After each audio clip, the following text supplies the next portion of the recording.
शुभ सकाळ सगळ्यांना. तुमचं स्वागत आहे माझ्या छोट्याशा मिनी ब्लॉगमध्ये. तर बघा, सकाळचं सगळे झाडझूड, सडा, रांगोळी वगैरे झाली आणि आता चालू झाली घरातल्या कामांची गडबड. तर बघा, इकडं मी सकाळी रात्री उरलेल्या नाश्त्याला म्हणजे पोळ्या होत्या शिळ्या, त्याचा आता चुरमा करून घेते आणि आर्यनचं चालू आहे मधात मधात करणं, त्याच्यात हळद टाकणं, चटणी टाकणं. तर त्यालासुद्धा शाळेत जायचं होतं, तर मग त्यांना पण ब्रश वगैरे केला आणि आता चहा घेणार आहे.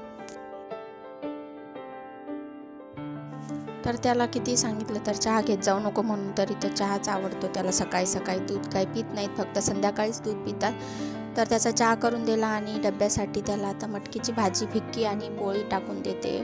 तर त्याचा डब्बा पण तयार झाला आणि आता बाकीच्या सगळ्या पोळ्या मी टाकून घेते. तर अशी आपल्या सगळ्या बायकांचीच घाई असते सकाळी सकाळी, स्वयंपाकाची, कामाची, नाश्त्याची, चहाची.